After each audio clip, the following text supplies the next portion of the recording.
What is going on, college basketball fans? Welcome back to another video. Today I'm going to give you guys 5 teams that have never made it to the Final Four in NCAA tournament history, but have some pretty good teams with high potential this year and could possibly make their first Final Four in program history this season. So we do a ton of college basketball content here on the channel, guys. Make sure you guys hit that subscribe button and check out our other videos. Hit that like button if you guys enjoy, and let me know down below in the comment section, will any of these teams make the Final Four this year? All right, guys, so coming in here at number 5, we have a 2-for-1. Both teams coming from the Mountain West Conference. We saw a couple of years ago in 2023, San Diego State made their first ever Final Four in program history.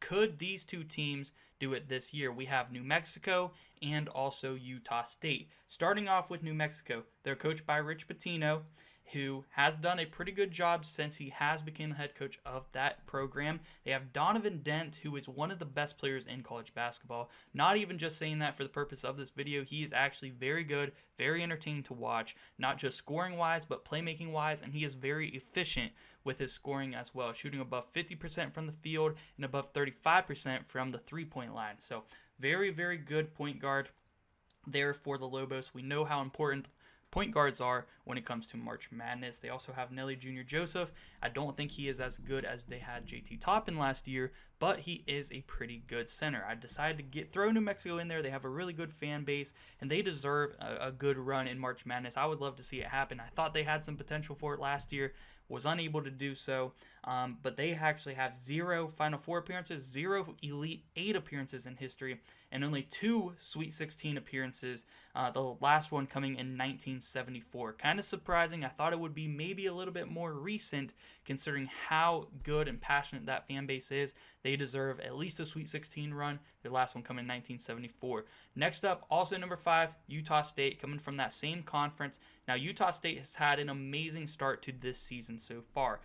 Their first season under head coach Jared Calhoun, who I actually like a lot. He used to coach in Division II, Fairmont State, which is 20 minutes from where I live. Super fun to watch there, some of those teams that he's had there in Division II, who made some pretty good runs in the D2 tournament. So he has some good experience. He rebuilt up Youngstown State's program, had them in contention to win their league for the last few years that he was there, and look what he's doing in his first season at Utah State. Very good head coach, who is probably, Utah State fans don't want to hear this, but he's probably going to be coaching at the Power 5 level here pretty soon in a couple of seasons.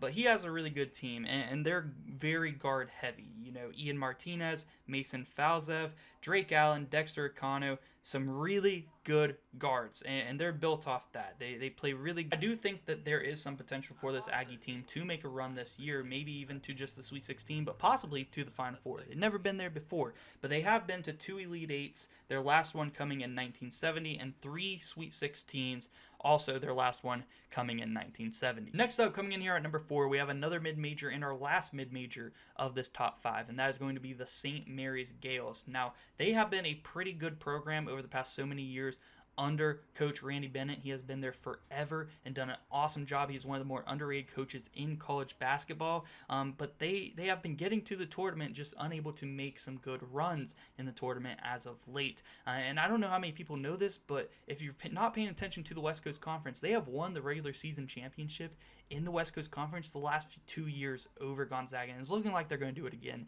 this season. But they have some fantastic players, and I'm probably going to have a stroke trying to pronounce some of these guys' names, but you guys will know who I'm talking about. Augustus Marciulonius. I know I'm saying that wrong, but he is an awesome guard to watch. Very good at playmaking, has good size. He's like a 6'4" guard.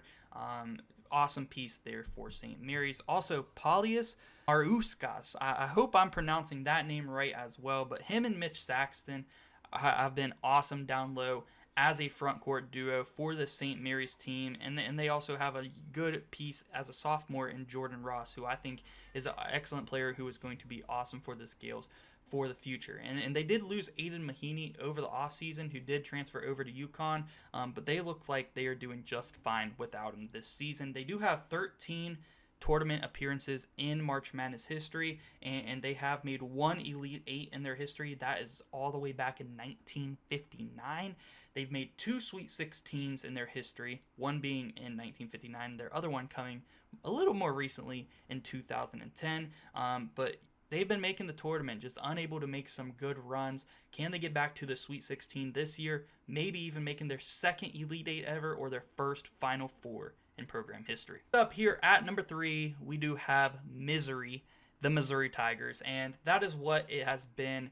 If it is past the Elite Eight for the Missouri Tigers, is misery. They have not been able to get it done yet in their history, even though they have had the most appearances on this list of the top 5, the most March Madness tournament appearances, and still unable to make it to the Final Four. But they do have a really good team this year. This is Dennis Gates' 3rd season as the head coach of Missouri. I feel like he is the guy. He's had already a Sweet 16 appearance in his first season. They had a bad year last year, but a good bounce back year this season. They have players on their team that I feel like are not only seniors and veterans, but are the type of players that you could see making a deep run in March Madness, and more specifically Tamar Bates. Tamar Bates is everything you want in a March Madness run, type of player who could really just take over the game, and you really wouldn't expect it because he may not be the most talented guy in the country, but he is a really good player who is really passionate about his team. Those are the type of stories that could really go far. And another guy like Caleb Grill. Caleb Grill is a fantastic shooter who is a guy who can get on a hot streak, and those type of guys can really lead their team to some wins in the postseason, so that could be really huge. Also, Mark Mitchell transferring back closer to his hometown to play as a big down there at Missouri. That is huge. Also, Anthony Robinson, Tony Perkins is another senior guard who could really give some good minutes for this Dennis Gates Missouri team in March Madness this year. But like I said, they have a ton of tournament appearances, 29 NCAA tournament appearances. They have 5 Elite Eights. Like I said, misery in the Elite Eight because they have won none of those games. Their most recent one coming in 2009 and 14 Sweet 16 appearances. Their most recent one coming in 2023, year 1 under Coach Dennis Gates. 2, I'm sure you guys saw this one coming. We have another SEC team, and that is the Tennessee Volunteers. Another team that has a ton of tournament appearances, just unable to get over the hump and make it to their first ever Final Four. But they do have a really good team this year. At one point, they were the number 1 team in the country, and at this point, they still are number 10 or in the top 10, but they did just take a loss at home to Kentucky, so we'll see if they stay in the top 10. But they do have a chance to get there this year. Their team is really good. A veteran point guard presence that is always important for a March Madness run in Zakai Ziegler. He is a senior and a really good playmaker. One of the best playmakers in college basketball this season. Also, a really good defender. You wouldn't expect that because he is only like 5'9", somewhere in that range, maybe 5'10", but he is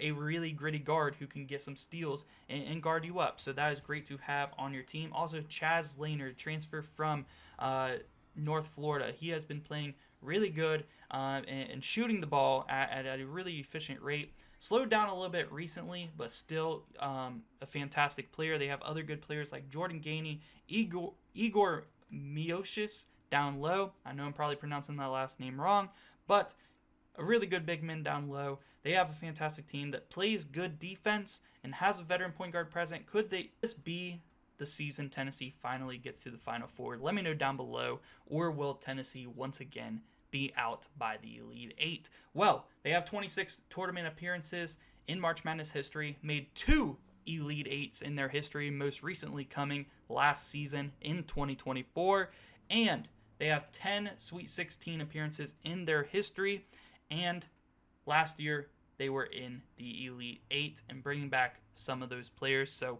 could this be the year they finally do it? And lastly, coming in here at number 1, the number 1 team that has never made it to the Final Four in program history that I think could do it this year is again coming from the SEC Conference. It is stacked this year.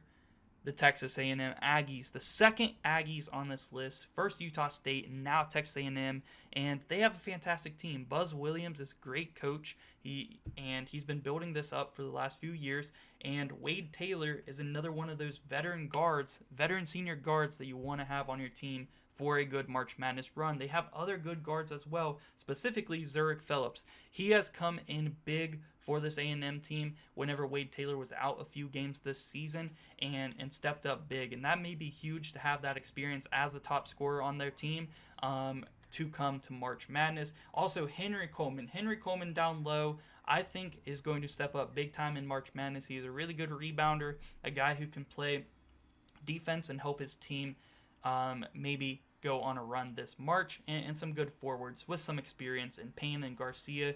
Just a really solid team. But in Texas A&M history, they have made 16 March Madness tournaments, 6 Sweet 16s, their last one coming in 2018, and last season they were in the round of 32 and lost in the second round.